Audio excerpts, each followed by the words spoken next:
Kieran Review, Print Speaking to the Blind, celebrating 40 years of audio newspaper production.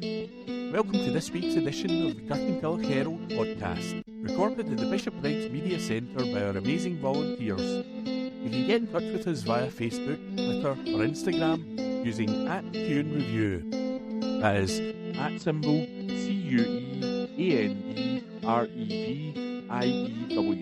You can also contact us directly by emailing information at QuanReview.com. That is INFORMATION @CuanReview.com, or by calling 0141 772 3976.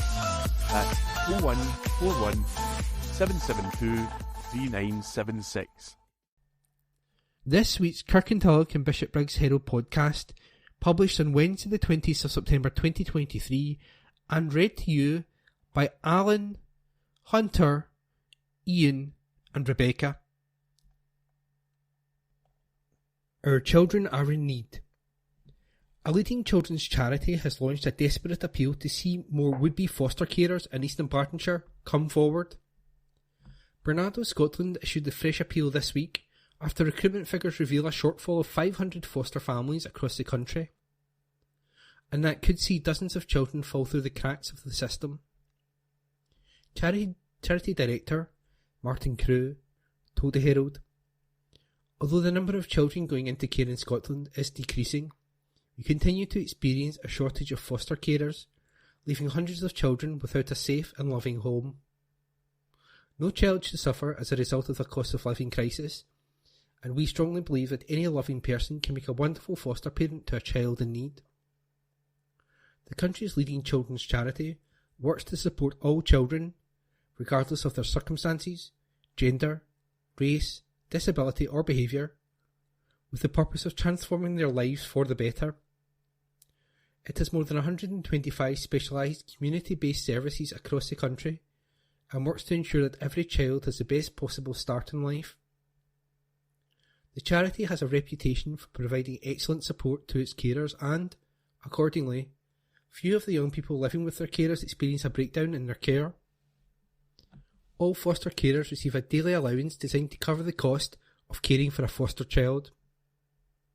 This is intended to cover food, clothes, toys, pocket money, gifts, personal items, transport, and all other expenses incurred when looking after a child and or young person, including household costs.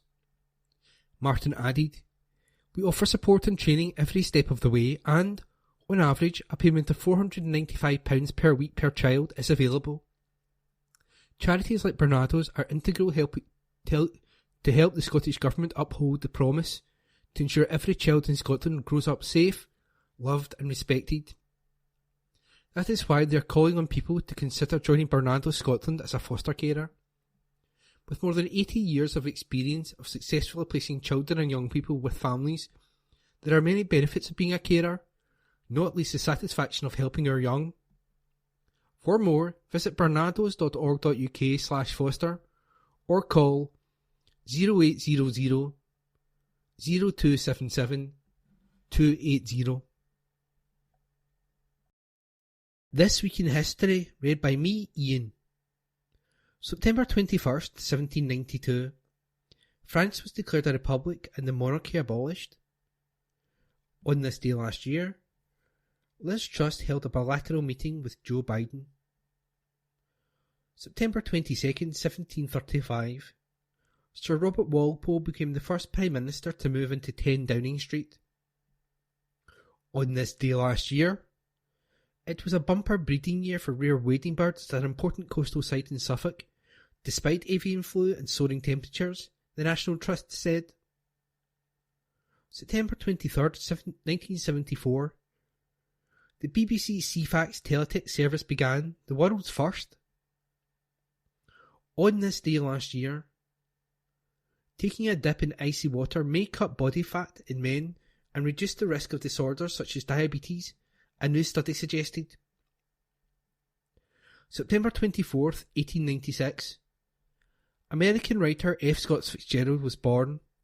He became an alcoholic in his early 20s and died aged 44 after having 2 heart attacks. He wrote the definitive 1920s novel, The Great Gatsby, in 1925. On this day last year, a 450-ton decommissioned oil rig transformed into an interactive art installation in Weston-super-Mare opened to the public. Scotland's strongest. Scotland has a new strongest man, and he's born and bred in Lenzie. Conor Curran said it was a dream come true to be crowned the country's top dog after a fierce day of competition at Glasgow's SEC. And one world heavyweight has already tipped him for big things. Speaking to Conor after the show, world's strongest man competitor Luke Stoltman said, "Look at the size of him. He's the next big thing from Scotland." Luke's brother Tom, who also praised Conor, was consecutively crowned the world's strongest man in 2021 and 2022. Competitors took part in 6 gruelling events, with the standings changing throughout the day. So much so, in fact, that Conor had to go up against second place finisher Callum Crozier in a stone-off to determine who would be the champ, with just 1 point separating the pair at the end. The pair finished above third place Chris Beetham on the podium, who won 2 events on the day. First event of the day was the Kratos bar deadlift, with the competitors expected to complete as many reps as possible of the 325 kilogram weight. Next up was the log ladder, followed by the Husafell stone carry, where competitors had to try and carry the awkwardly shaped 170 kilogram weight as far as possible. That was followed by a strongman classic with a 17-ton truck pull. The penultimate event was the Cerberus throwing bag toss, and last, but by no means least on this occasion, was the Atlas stones.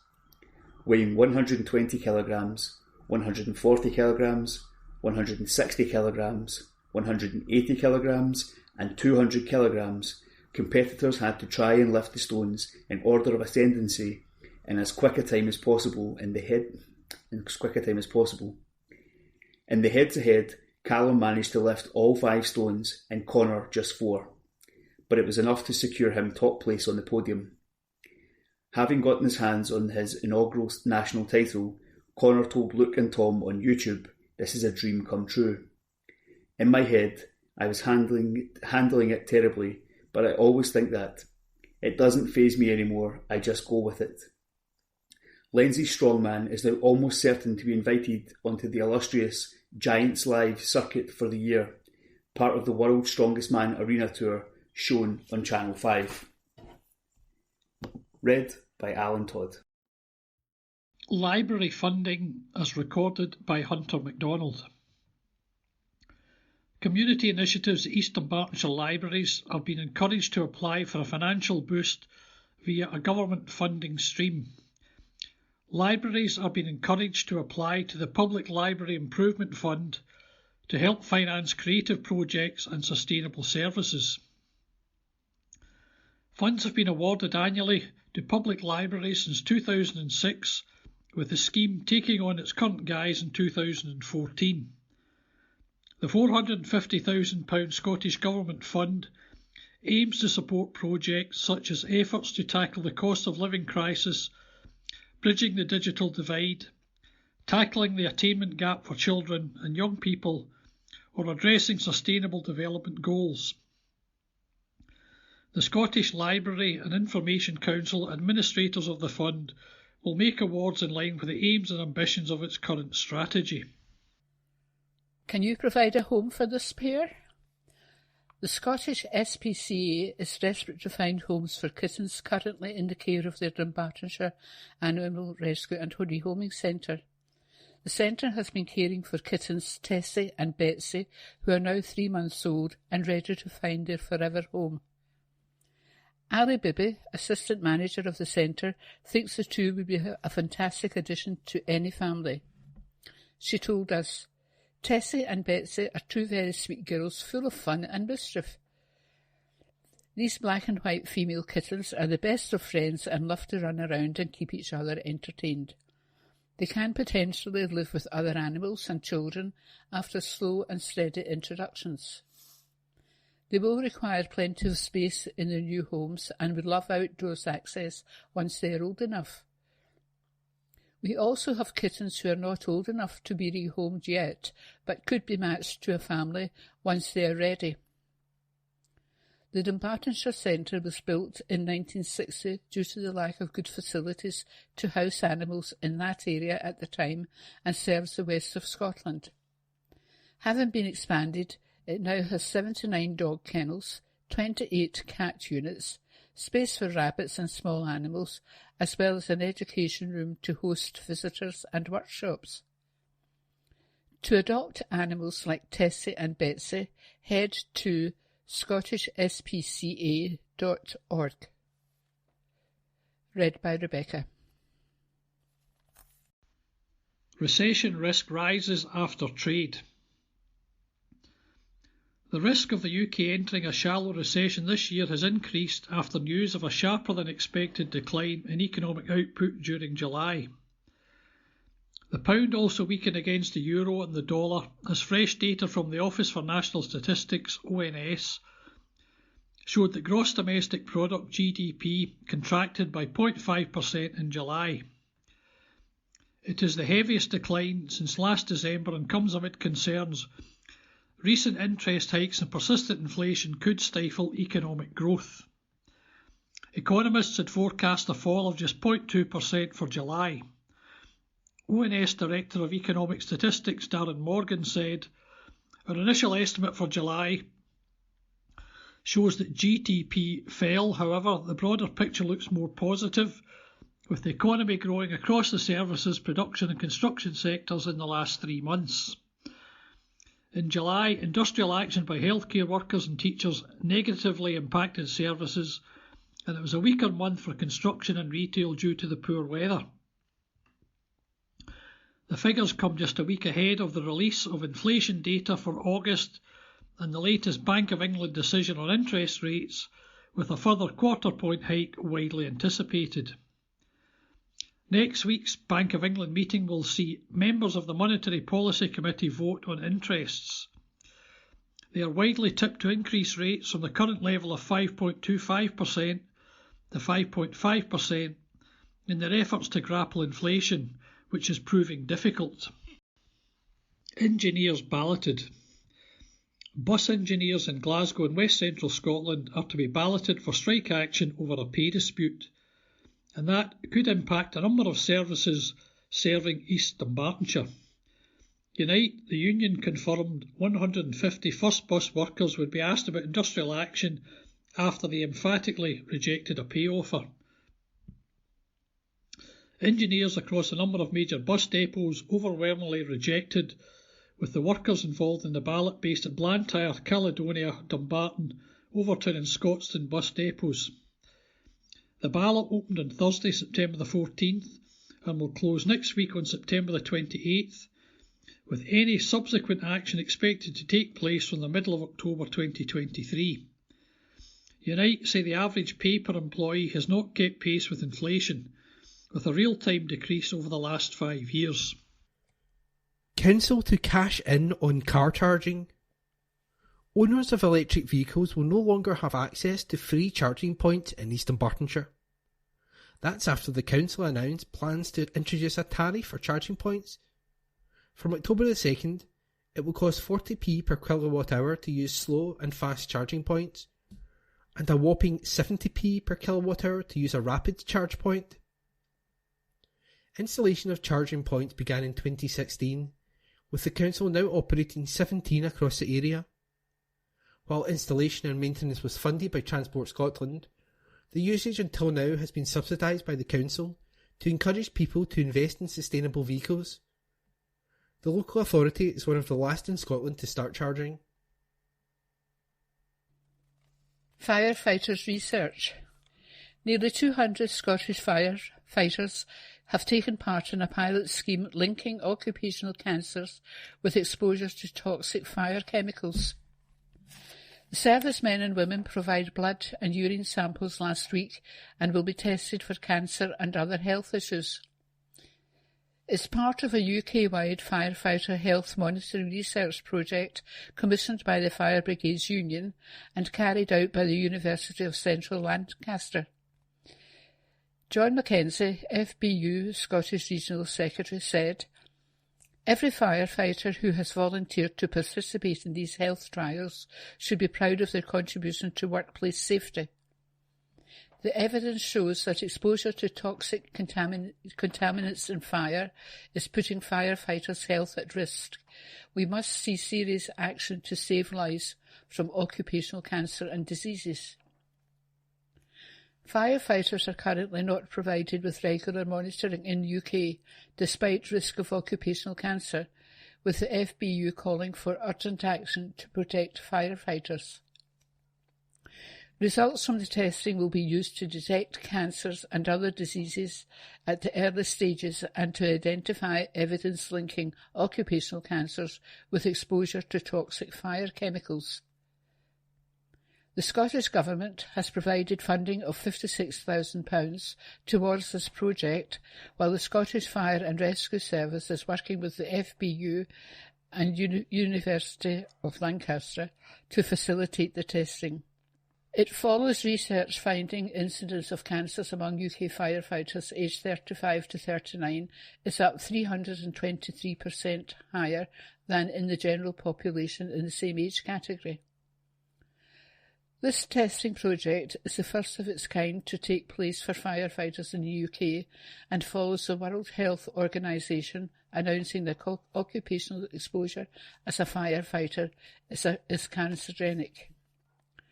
Anna Steck, Professor of Fire Chemistry and Toxicology at the University of Lancaster, said, "This research brings to light the wide range of occupational hazards firefighters face. It is vital firefighters can continue to do their job as safely as possible, and the research shows that measures such as health monitoring and reducing exposure from contaminants at the workplace will play an important part in protecting firefighters." MSP backs manifesto. The Scottish Government are unleashing enterprise and entrepreneurship across East Dunbartonshire. That's according to the area's MSP, Rona Mackay. She was speaking after the First Minister unveiled a new £15 million support package in support of entrepreneurial talent and enterprise as part of the Programme for Government. It is hoped the support fund will also create new opportunities to start, scale and sustain businesses. SNP representatives for Strathkelvin and Bearsden, Rona Mackay, welcomed the news. She told the Herald, "The SNP government's bold announcements will ensure that entrepreneurs are supported to scale up and create high-quality jobs across my constituency. Supporting businesses to develop a fair and growing economy is a key priority to people in East Dunbartonshire, and this investment will develop a thriving local economy whilst also putting Scotland on track to becoming a leading start-up nation. While Scotland remains held back by a failing Westminster government, the SNP government is using the powers they have to build an economy that drives up living standards, reduces poverty and sustains high-quality public services. A further £1.5 million will also be delivered through the Pathways Pre-Start Fund to provide support, mentoring and advice to people considering creating a start-up business. This fund will have a particular focus on closing the gender gap and widening participation in entrepreneurship. These funds, said the First Minister, will ensure that across East Dunbartonshire more high-quality jobs are created and a sustainable and growing economy is developed. It will also put Scotland on track to become a leading start-up nation. Humza Yousaf's Programme for Government will also expand free childcare and school lunches, ban single-use vapes and criminalise misogynistic abuse. Opposition leaders call it a rehash of existing commitments. Trial half cost of rail. A pilot scheme by ScotRail will see the price of some rail tickets almost halved from next month, and that will benefit East Dunbartonshire commuters using the ENG line. Commuters travelling between Glasgow and Edinburgh will see the price of their tickets drop with the removal of peak pricing. The cost of a return fare between the cities during the morning rush hour will fall from £28.90 to £14.90 as part of the 6-month trial. That's as part of efforts by ScotRail to make fares cheaper and simpler.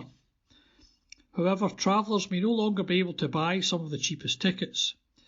Cheaper super off-peak day returns will be withdrawn during the trial period, meaning some travellers will have to pay more for their journeys. On some routes there are no peak time fares, and ScotRail said customers making those journeys will not see any changes. Kids for £1 tickets will be valid all day every day, and season ticket holders will be able to apply for a refund. Council's Chief Exec to retire from office. East Dunbartonshire Council is recruiting for a new Chief Executive after the current office holder announced his retirement. Jerry Corns is set to step down from his position after almost 15 years at the helm of the local authority. He will officially leave his role in January 2024, having been appointed as Chief Executive in January 2009.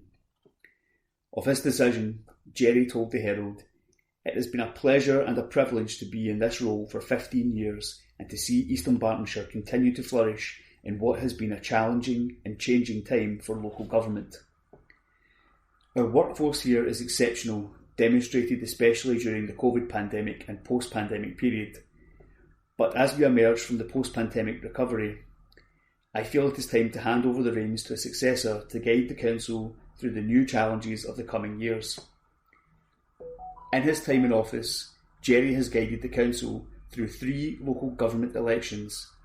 More recently, his leadership navigated the organisation through the coronavirus pandemic and subsequent post-pandemic recovery. That resulted in a glowing Best Value Audit Report in 2021. A chartered civil engineer to trade, Jerry started his career with Strathclyde Regional Council Roads Department in 1985 before moving to East Dunbartonshire as Roads Contracts Manager. He then moved on to become the Head of Services shortly after local government reorganisation in 1996. On retirement, Jerry will have worked in local government for almost 39 years. Prior to his appointment as Chief Executive, he held the position of Corporate Director of Environment in East Dunbartonshire. Following his announcement, Council Leader Gordon Lowe paid tribute to Jerry's services to the Council. He told us, "It has been a pleasure to work alongside Jerry, whose experience and commitment have been second to none in ensuring the best possible Council services are delivered to the people of this area. I'm sure that I speak for all councillors and political groups here when I say he will be greatly missed. Whilst I will be sad to see him go, I wish him the very best in his retirement and whatever new ventures he seeks when he leaves East Dunbartonshire." Bike lessons for pupils. More than 1,300 East Dunbartonshire school children were successfully given cycling proficiency lessons in the last year. Figures collated by Cycling Scotland showed on-road cycle training had been delivered in every primary school in the area for 2022-23. East Dunbartonshire is one of 9 local authorities across the country to have delivered bikeability to 100% of its schools, and that has helped contribute to a new national record in on-road cycle training in the last academic year. David Collins, Bikeability Scotland manager, told us, "Learning to cycle is an essential life skill, so it's phenomenal to see record numbers of young people gaining the skills and confidence to travel by bike. It proves that investment delivered results, and we really hope to see these numbers continue to grow into the future." Overall, almost 2/3 of Scottish schools participated in on-road cycle training in the last academic year, setting a new national record. In total, figures collated by Cycling Scotland reveal that in the 2022-23 session, more than 60,000 children took part in Bikeability Scotland training. That's in stark contrast to the nearly 3 in 4 adults who have never received any formal cycle training. Head teacher at Holy Family Primary School in Lenzie, Andy Gallagher, said his pupils enjoyed the training, with many saying their confidence has improved with a greater interest in cycling evident.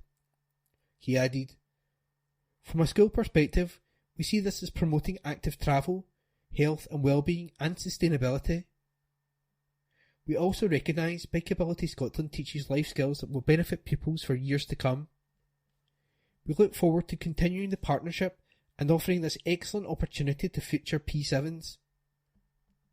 Bikeability Scotland is a national cycle training programme for school children and helps increase road safety awareness in young people, equipping them with the skills and confidence to make everyday trips by bike more safely.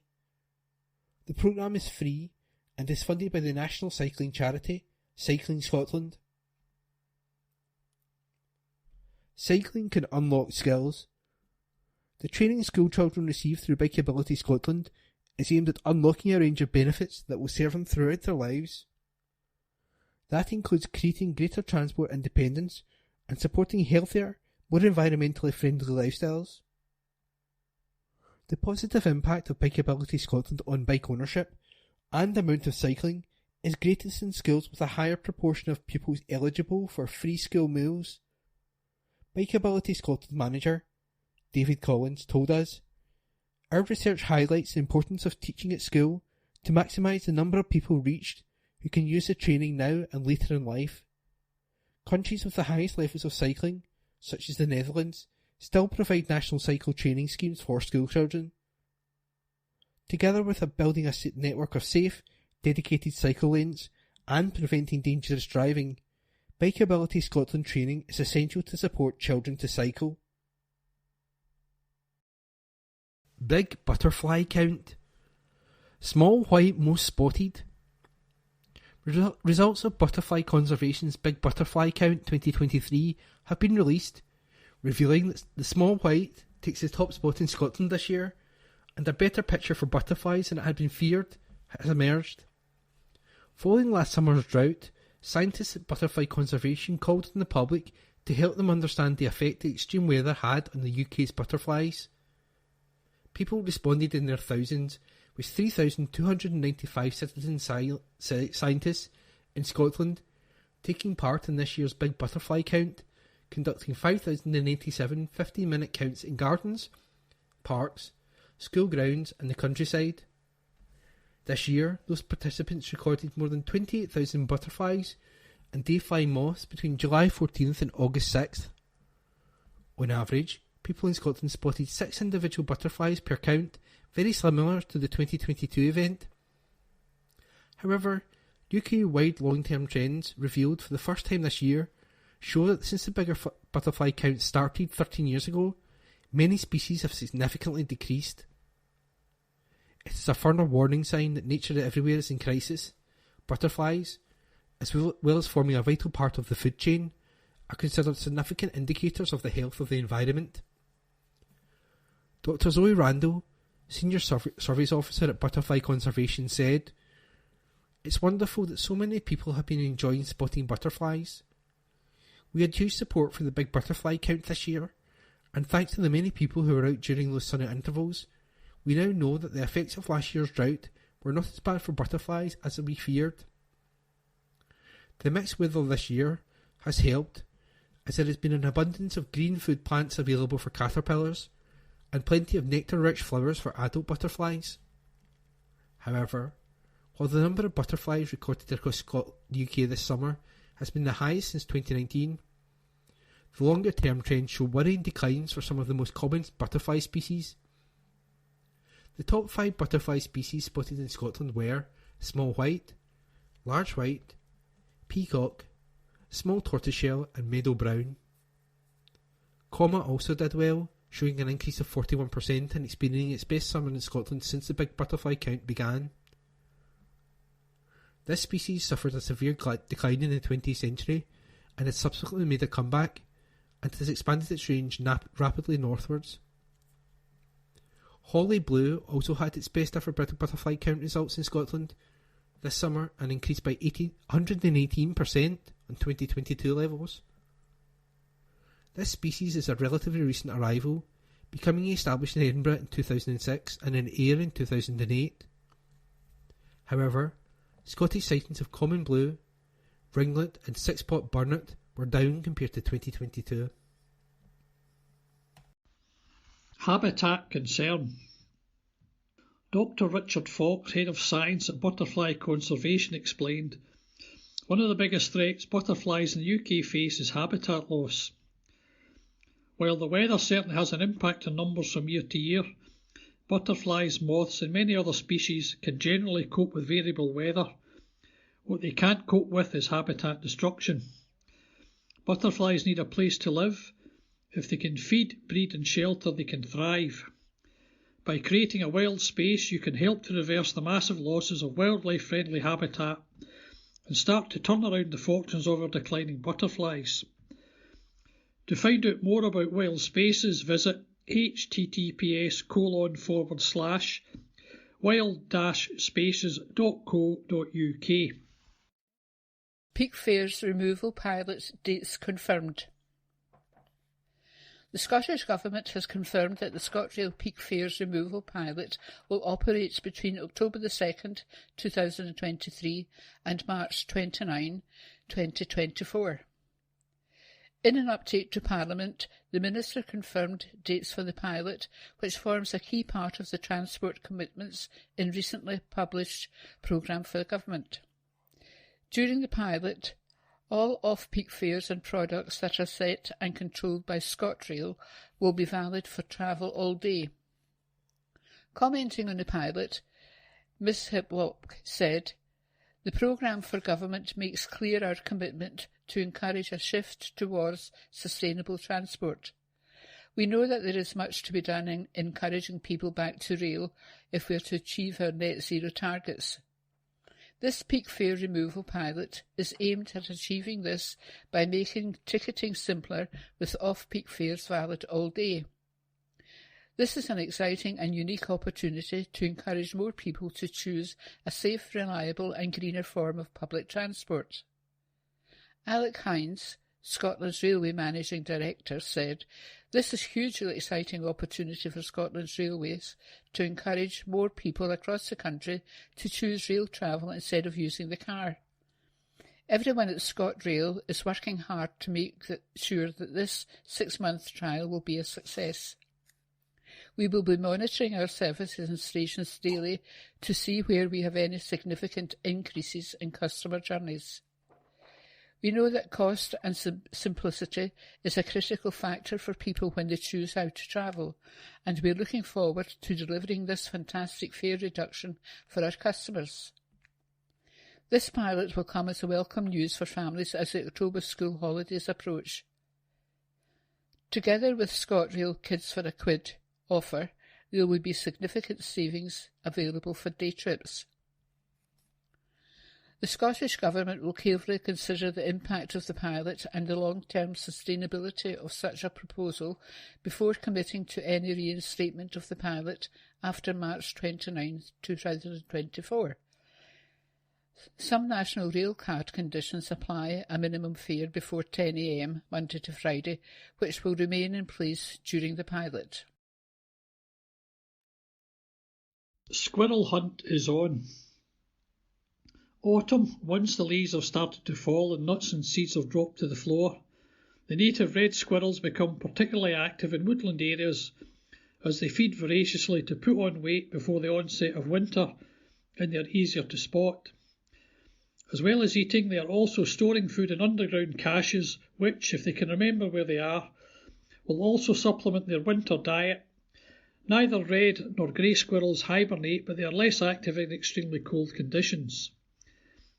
Many areas in the UK enjoy a permanent red squirrel population, and you are likely to see them when they are out walking in autumn. Please follow the countryside code and preferably don't take dogs with you, as the squirrels will see them first and rapidly disappear. Be quiet and don't forget to pack your binoculars, as reds are likely to be in the trees. Students are urged to prioritise their health. As the new academic year begins, NHS24 is championing the health and well-being of students beginning their college and university journeys in Scotland.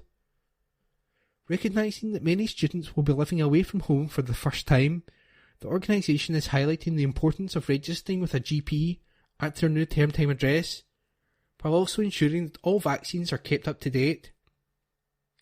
To provide students with the essential health knowledge and guidance they may need while studying, NHS 24 has created an online student health resource on NHS Inform, covering topics such as how to access NHS care and information and mental health support. The user-friendly health information site provides all of the evidence needed with one quick, convenient click. Dr. Ronald Cook, NHS 24's Associate Medical Director, explains why students have put health at the top of preparations for starting uni. The lead up to starting your studies can be extremely busy time for students, but it's essential to make registering with a GP and dental practice in your new local area a top priority, as these services will be your primary point of contact for healthcare in your new local area. Please do not wait until you are eligible for registering with a GP or dentist, as this could delay you accessing the care you need. It's also important to be mindful that as there is more face-to-face contact with lots of new people in colleges and universities, infectious diseases can spread more easily in these kinds of environments.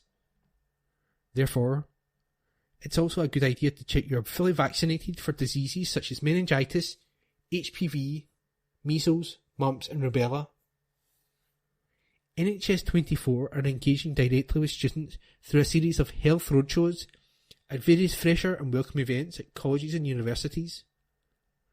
This gives students the opportunity to chat in person with NHS 24 staff and get information on where to access the right care in the right place while studying in Scotland. The team will also be promoting NHS Inform and the NHS 24 online app. NHS Inform and the NHS 24 online app are both excellent resources to get free, accurate and trusted health advice, adds Dr. Cook. Family announcements. Marriages. Rona and Michael Laurie. Both families are delighted to announce and share in the celebration of the marriage of Rona Elizabeth Mackay and Michael Thomas Laurie at 1 p.m. Friday 22nd September at St David's Memorial Park Church, Kirkintilloch. With all our love, best wishes and congratulations to you both. Competition supports aspiring young farmers.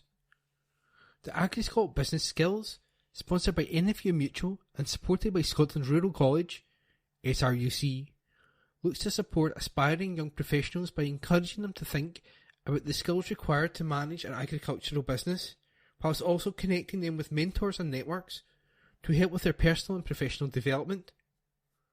The competition, which assesses individuals' general business skills and awareness of agricultural issues, comes with a £1,000 cash prize. In addition, new this year, the two individuals who came runner-up will be presented with £250 each, making the competition even more appealing. Open to individuals between the age of 18 and 25 years, there are 3 steps. Enter by sending in a copy of a CV, along with a statement sharing thoughts on what does a sustainable future look like for Scottish agriculture. Applications are then shortlisted, with successful candidates invited to one of the regional heats located across Scotland, where they will explore a farm business and provide their assessment to a panel of judges. The winner of each regional heat is invited to AgriScot, 22nd November 2023, to participate in the final, where they will review a new product innovation. Heather Kerr from SRUC feels this competition is continuing to evolve to the benefit of the industry. Whether it is sustainability in terms of our landscape, people, environment, cropping and or livestock, there is no response that is off limits. We are looking for someone who's enthusiastic about the agriculture industry and looking to develop their business skills while taking advantage of the networking opportunities that are on offer from this competition. Previous winners have gone on to develop their own businesses, take on key leadership roles within the sector, and this year we'll see 2 of them join the judging panel for the AgriScot Product Innovation Award, celebrating new innovation. To find out more, visit www.agriscot.co.uk. That's www.agriscot.co.uk.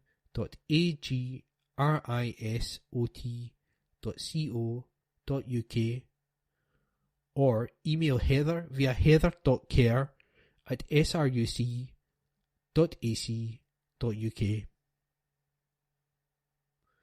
Applications close on Friday, October the 6th. Column Going Green with Angela Terry. Green campaigner and consumer expert Angela Terry separates climate change facts from fiction, explaining how you can take simple, practical steps to help save the planet. Follow @OurOneHome and visit onehome.org.uk. For more advice, emailing all your weather, environmental and sustainability questions to askangela@onehome.org.uk. Be aware of where our seafood comes from. I keep hearing about September being Sustainable Seafood Month. What is it, and what can I do to contribute? Sustainable Seafood September is an initiative started by the Marine Stewardship Council, the MSC. It's designed to make us a little more aware about where the seafood we eat comes from, whether that's when we're eating out or buying it at the shops or local market. You should be looking out for the MSC Blue Eco-label, and when you buy anything with that logo, you're supporting industry that takes care of our ocean. There's an old saying, only eat shellfish when there's an hour in a month, and, with the next few months all having one in, there's never been a better time to eat shellfish. The UK has over 11,000 miles of coastline. The UK mussel industry is worth around £25 million, and what's more, they're an affordable food choice. Last year we consumed around 4,500 tonnes of mussels in the UK, and this month, especially if they're delicious. They might not look as pretty as clams, and might not have the excitement of an oyster, but the humble mussel is packed with vitamins and nutrients and is incredibly healthy. Very few people know they actually contain more protein than beef, pork or chicken, the traditional sources of protein we all think about. They're also packed with vitamins A and B12, which support the eyes, skin and immune system. They're also high in zinc and iron and low in fat too. They're a natural superfood and are delicious. They're incredibly quick to cook, so very convenient. They're also budget friendly, as well as being affordable, and what's more, a little goes a long way. They pad out a pasta and tomato sauce dish brilliantly. A couple of handfuls will feed 4 for a paella. They're delicious in a broth, fresh stew and a pie too. While it's win-win for mussel consumption when it comes to price and versatility and nutritional value, there's also a powerhouse when it comes to the environment.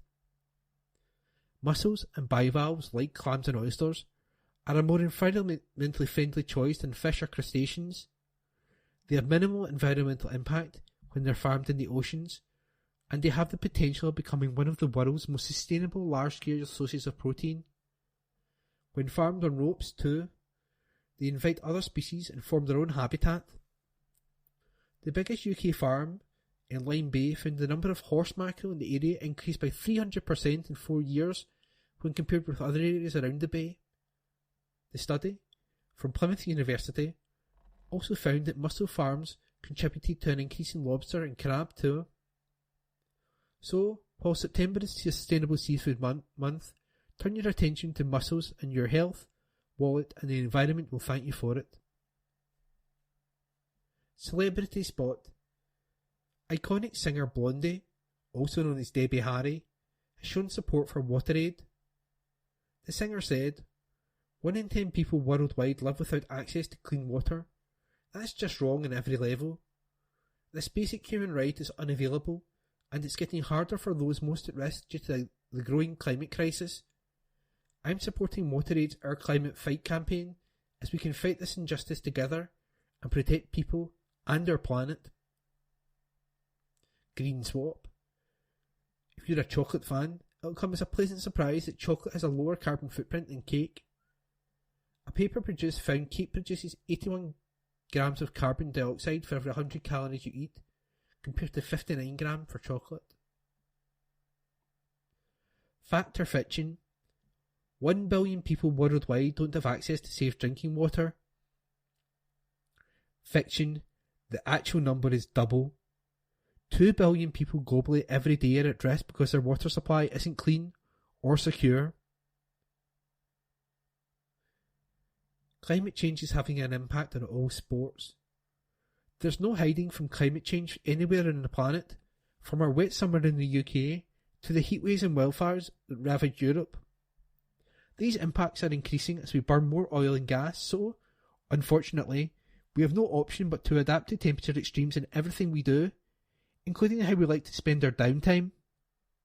In the UK, people spend around 122 hours a year watching and listening to sport, but the face of sport is changing due to climate change. The 2023 US Tennis Open final in New York between Daniil Medvedev and Carlos Alcaraz in September saw them playing in 35-degree heat as a heatwave swept across the east coast of America. The Australian Open in 2020 saw competitors struggling to breathe as bushfire smoke from fires in East Victoria and New South Wales affected the air quality in Melbourne. The Great North Run half marathon was affected by localised flooding, which meant runners struggled to get to the start line. A Climate Coalition report found cricket is one of the most affected sports, with 27% of England's one-day international matches disrupted by rain since 2000. But it's not just professional athletes feeling the wrath of climate change. Grassroots football in the UK is losing weeks of game time every season. The same report found local clubs lose 5 weeks each season due to bad weather and waterlogged pitches. More than a third of local football clubs have lost between 2 and 3 months of games per season because of adverse weather. During drought, the grass feels like concrete when players fall and injure themselves. There are plenty of golf courses located by the sea across the country, especially in Scotland, where more than 1 in 6 courses is a links or a coastal course. Erosion from storm surges are threatening some of the oldest and best known courses, including the Old Course, St Andrews and Royal Troon. So, what can be done? The 2022 World Cup in Qatar was played in the winter because of the soaring summer temperatures in the region, so there is the option of moving tournaments to cooler times of the year, or venues can be moved to cooler places, or avoiding peak temperatures in the day. But ultimately, all sports have been impacted by climate change at some point, whether that's flooding, freezing, heat or wildfires. That's why so many sports stars and clubs are becoming vocal advocates for climate change. And that was the Going Green column within Angela Terry. Kids cycle training hits new record. Almost 2/3 of Scottish schools participated in on-road cycle training in the last academic year, setting a new national record. Figures, collated by Cycling Scotland, reveal that in the 2022-23 session, more than 60,000 children took part in Bikeability Scotland training. This is in stark contrast to the nearly 3 in 4 adults in Scotland who have never received any formal cycle training. Bikeability Scotland, the national cycle training programme for school children, helps to increase road safety awareness in young people, equipping them with the skills and confidence to make everyday trips by bike more safely. The programme is free for pupils and is funded by Cycling Scotland, the national cycling charity, through grant funding from Transport Scotland. When Bikeability Scotland was introduced in 2010, only 31.5% of primary schools delivered on-road cycle training. Since then, the programme has grown significantly, with the last academic year seeing a 20% increase in participation from the previous year. Apart from Glasgow, every participating local authority in Scotland has increased or maintained their delivery of school cycle training in the last year. 9 local authorities delivered Bikeability in every school. David Collins, Bikeability Scotland manager, said, "Learning to cycle is an essential life skill, so it's phenomenal to see record numbers of young people gaining the skills and confidence to travel by bike. It proves that investment delivers results, and we really hope to see these numbers continue to grow in the future." The training that school children receive through Bikeability Scotland unlocks a whole range of benefits that will serve them throughout their lives, creating greater transport independence and supporting healthier, more environmentally friendly lifestyles. The positive impact of Bikeability Scotland on bike ownership and the amount of cycling is greatest in schools with a higher proportion of pupils eligible for free school meals. Boost for affordable housing supply. The number of affordable homes completions in the past year is the highest annual figure since 2000, the latest quarterly statistics have revealed. Almost 11,000 affordable homes were delivered in the year end to June 2023. These homes ensure further progress towards achieving the Scottish Government's target of delivering 110,000 affordable homes by 2032, with 70% of these for social rent and 10% in rural and island communities. Commenting on the latest figures, Housing Minister Paul McLennan said, "I am pleased that the number of affordable homes completed in the latest year is the highest annual figure since 2000, supporting almost 11,000 households to have an affordable place to live." The combined challenges caused by a hard Brexit and economic mismanagement by the UK Government have triggered various issues, including the rising cost of construction supplies and workforce challenges. The housing sector has done incredible work to deliver homes in these circumstances. We will continue working with partners to mitigate these impacts. We are also making £3.5 billion available in this parliamentary term towards the delivery of more affordable and social homes. Despite the challenges since 2007, Scotland has seen more than 40% more affordable homes delivered per head of population than in England, and more than 70% more than in Wales. We have already delivered 13,354 homes towards our next target of 110,000 affordable homes in Scotland by 2032, he added. More bus powers for local authorities.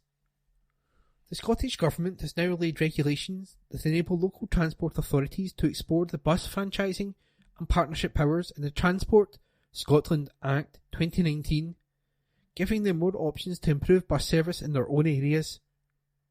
The new powers, set out in the Programme for Government, will come into effect on December the 4th, providing local transport authorities with further tools to help them revitalise bus networks according to their own needs. These will be followed by further substantive regulations, which will give the powers full effect. These powers enable local transport authorities to work with operators to improve the quality and efficiency of local bus services through a bus services improvement partnership, or to develop a franchising framework where the authority sets out the services to be provided and standards to be met within an area, contracting bus operators to run them. Commenting on the new powers, Minister for Transport Fiona Hislop said, "We know how important bus services are and we are committed, in conjunction with operators and local authorities, to improving services to ensure everyone has accessible public transport, regardless of where they live." The Transport Scotland Act 2019 was designed to give local transport authorities more flexibility to respond to their own transport challenges, empowering them to help us make Scotland's transport network cleaner, smarter, and more accessible than ever before. That is why I am pleased to have laid these regulations to give authorities access to the remaining bus powers within the Act. ScotMed helps foster a change. ScotMed has announced an exciting partnership with the Social Enterprise Academy to support social change and community empowerment for young people. The retailer is introducing the ScotMed Changemaker Fund, dedicated to supporting the Social Enterprise Schools programme. The fund will provide schools with ScotMed communities the opportunity to access funding of up to £100, enabling the launch and growth of impactful social enterprises led by young people. The Social Enterprise Schools programme, spearheaded by the Social Enterprise Academy, is a transformative programme that equips young people with the tools, skills and mindset required to create lasting positive impact within their communities. With a focus on instilling social entrepreneurial spirit and sustainable business practices, the programme empowers pupils to become agents of change, leading projects that address pressing social and environmental challenges.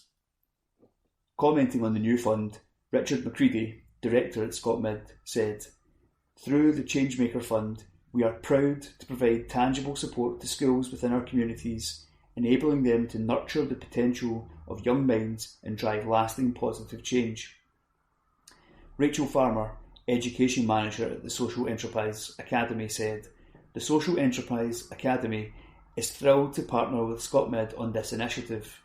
Together, we are paving the way for a generation of socially conscious leaders who will drive change within their communities."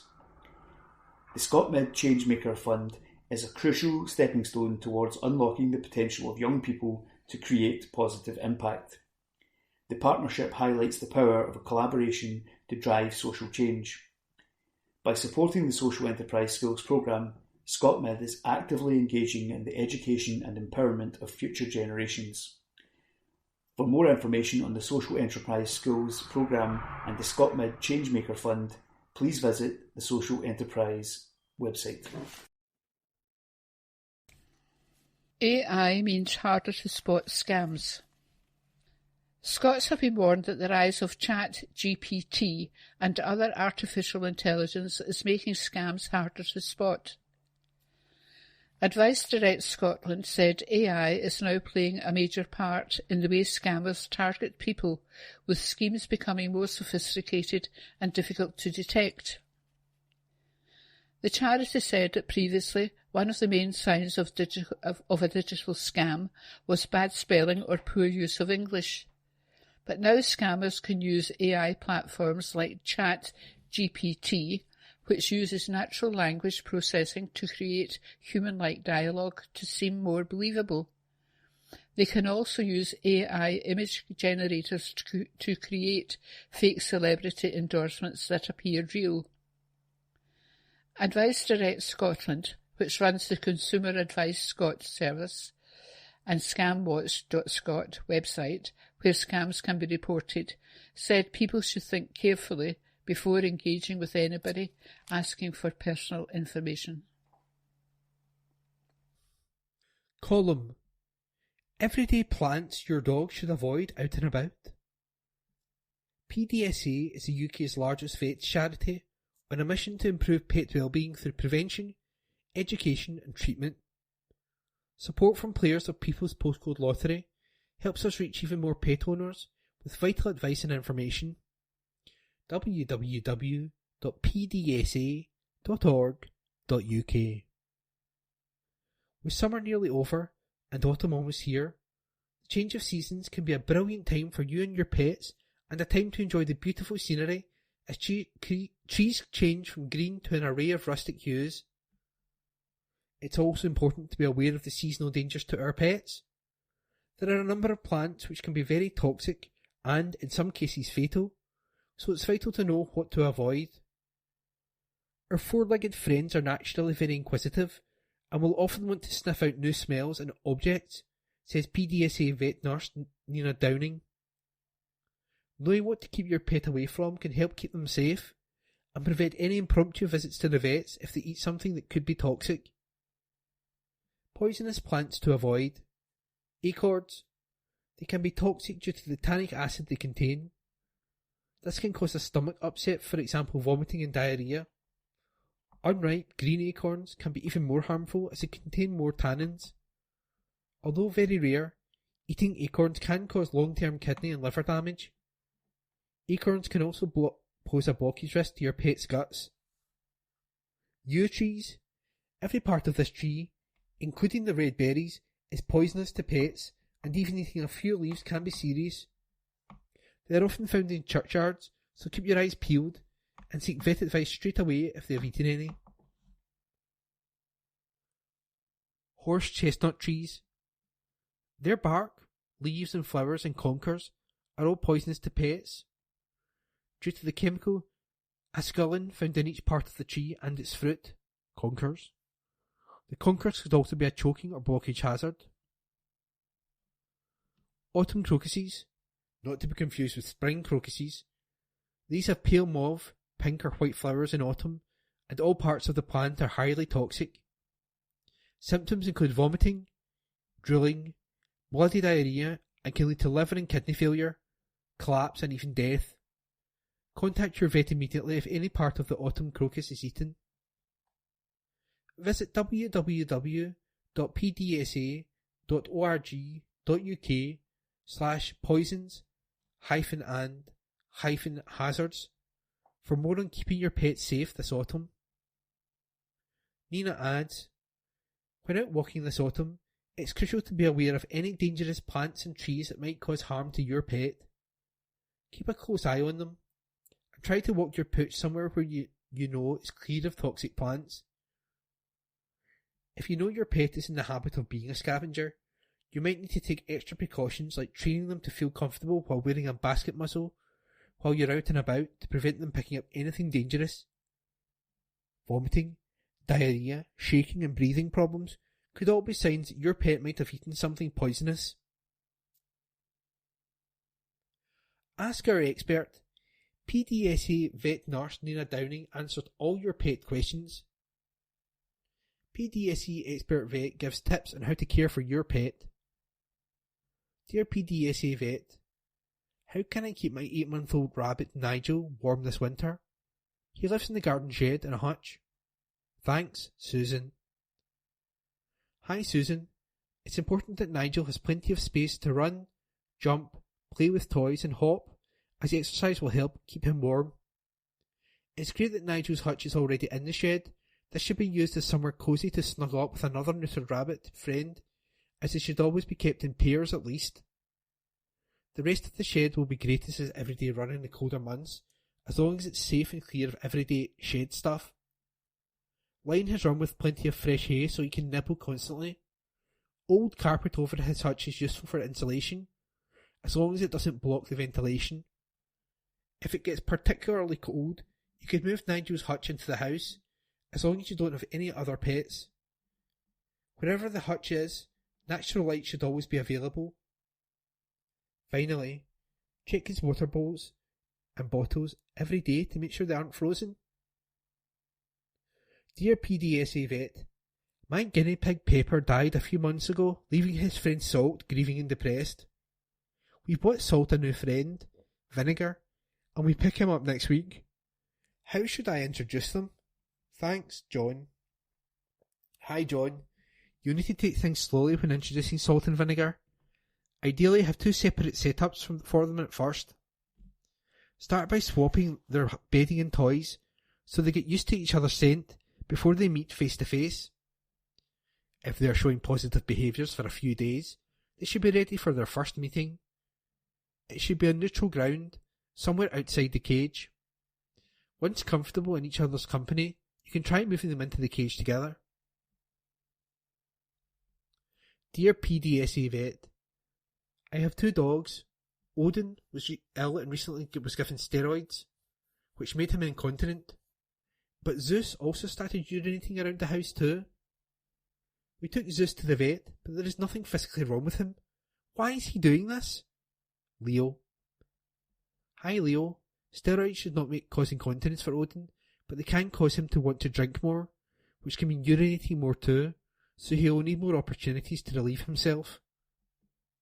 Dogs can be quite sensitive to change, for example changes in routine or new smells, but they can also pick up on when others are unwell, so that might have unsettled Zeus too. Wednesday the 20th of September. Public notices. Traffic notices.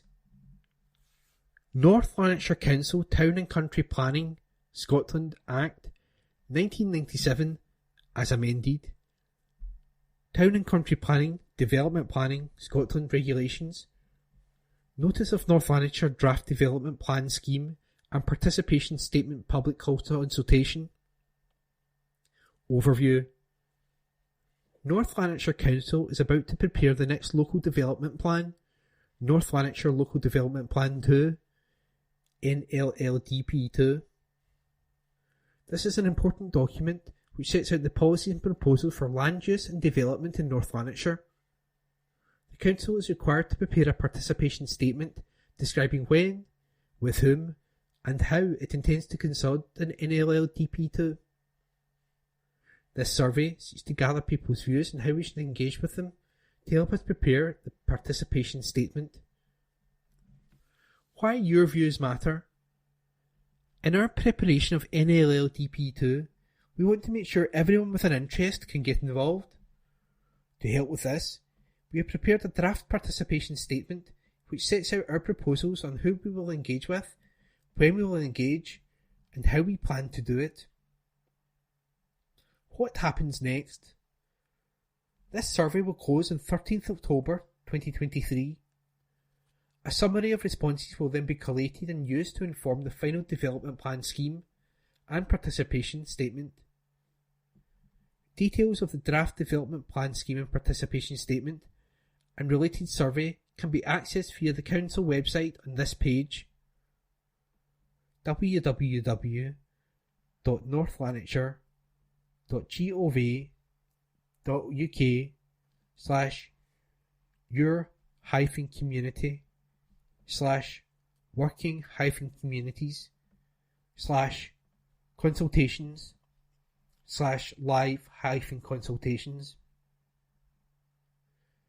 Paper copies of the draft development plan scheme and participation statement are available for reference at each of the Council's libraries.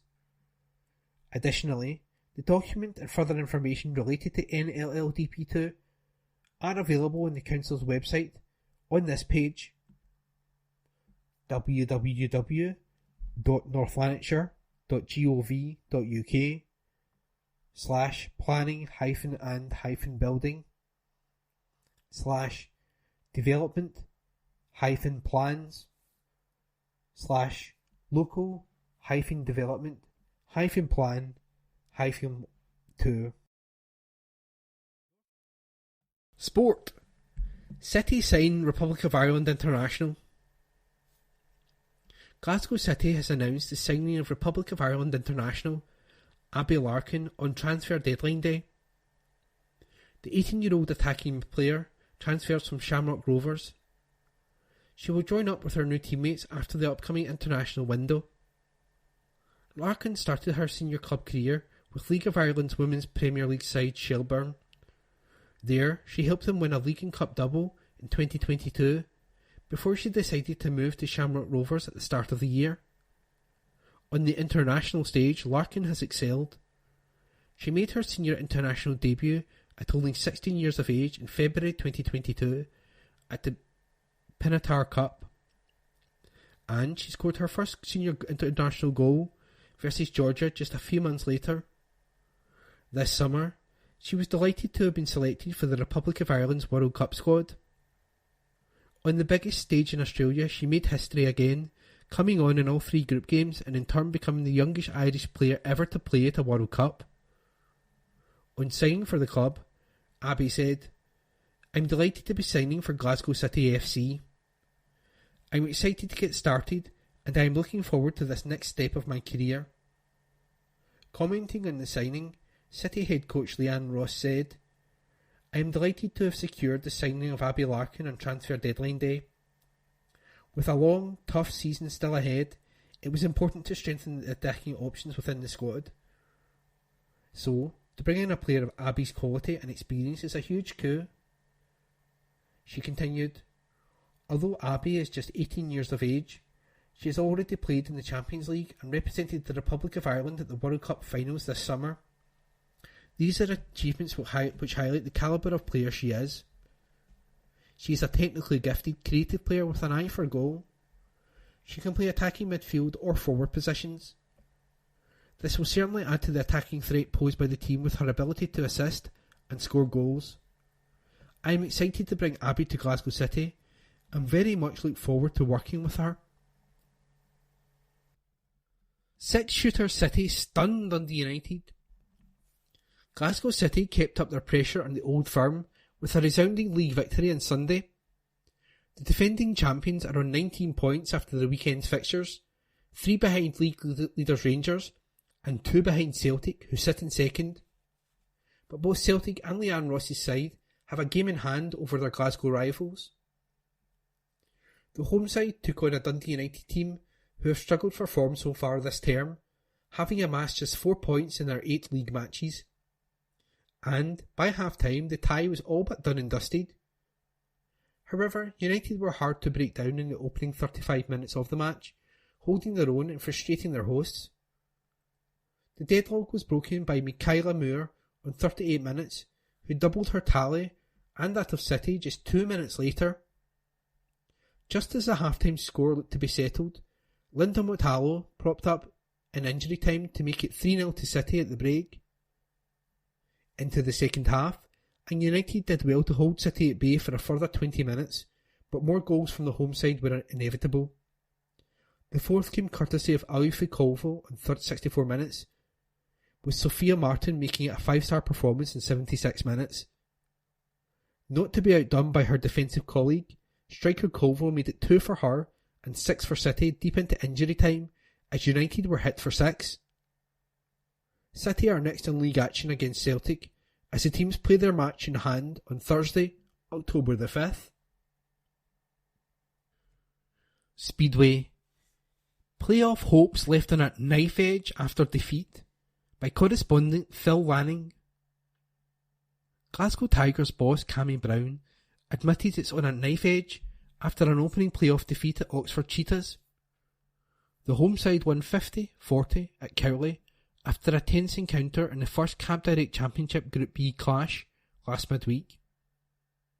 Chris Harris, Ben Basso and Vadim Tarasenko were excellent as they restricted the home side's first win lead. Brown said, "It was disappointing to let it slip towards the end of the meeting. We trailed by just a couple of points after Heat 11, so we're a bit frustrated by that. But it's very much on a knife edge, really. The aggregate bonus point will be crucial, and we are very capable of overturning that deficit at Ashfield later this month. But it's going to be very hard. However, Oxford will also fancy their chances. It's always going to be tight and tense. This is such a tough group. Our top 3 were really excellent tonight and they managed to restrict their lead. We'd just beaten Oxford at Ashfield 51-39 a few days before, so it just shows how close it will be. I feel we will get stronger as the playoffs unfold. The boys have to step it up another level and need to make it count when it matters. We've reached the playoffs for the last 7 seasons and reached the grand final 3 times. Obviously, we want to go all the way, and I believe this is the strongest side we've had. If they can all stay fit, we have a great chance, but talking about it means nothing and every single point counts." Chris Harris and Ben Basso won the championship pairs at Oxford a couple of weeks ago, and we now have more firepower at the top end with Vadim Tarasenko. Moving Tom Brennan to number 2 makes a huge difference. He looks more relaxed without the captaincy as well. Tigers were without the injured pair of Klaus Vissing and Ace Picher for the trip to Oxford, and the club was awaiting updates after further tests to see if either would be available for the visit of Redcar Bears to Ashfield last night, Tuesday. A win at home to the Yorkshire side was imperative for Tigers to keep the destiny of the group in their own hands before the return meeting with Oxford next Tuesday, September 29th, and in the finishing off the group with a trip to Redcar the next day. Rugby Union. West of Scotland slumped to their 3rd defeat of the season. Scottish National League 3. West of Scotland 12. Boroughmuir RFC 23. There was more disappointment for West of Scotland RFC at the weekend as they slumped to their 3rd defeat of the season. Their impressive season last year seems a distant memory at the moment, with the free-flowing rugby and point scoring they showcased yet to reveal itself this term. So far, the team have racked up just 55 match scores in their opening fixtures. Worryingly, they have now conceded 100. On Saturday, they welcomed a tough Boroughmuir side who were looking to make it 3 from 3, and they did. The visitors were first to take advantage of an open game, racing it into a 7-0 lead early on, thanks to the close-range efforts of Greg Alexander. And it was a lead they would double soon after. Muir secured a line-out ball in the west half and peeled it away at the back to allow Jack Robertson to score under the post and heap on the misery. 14-0 to the visitors. However, West did show some of their battling spirit to put one back before the half-time after a series of dominant scrums. The home side refused to take their foot off the gas and kept the pressure on to create an overlap and go over the line for their first of the day. The conversion was missed, and it stood 5-14 in the closing stages of the half. West couldn't take advantage of a man advantage, with Tony Franklin being sin-binned for 10 minutes for a high tackle. Indeed, it was the away side who stretched their lead with a penalty to make it 5-17 at half-time into the second 40, and Boroughmuir kept the points ticking over to frustrate West. Failing to convert after a period of possession, Muir opted for the post to make it 5-20, and it was a familiar story in the closing stages of the match, with a scrum penalty conceded and Callum Anderson slotted over to the stretch to Muir's lead further to 5 points to 23. There was some joy for West as they took advantage of some loose play at the fringes by the away side to secure a converted try and make it 12-23. A battle-hardy end to the game saw the away side threaten to add to their lead, but West defence held firm. That concludes this week's edition of the Kirkintilloch Herald podcast. Please remember to subscribe to our channels at Tune Review and to tell your friends about our service.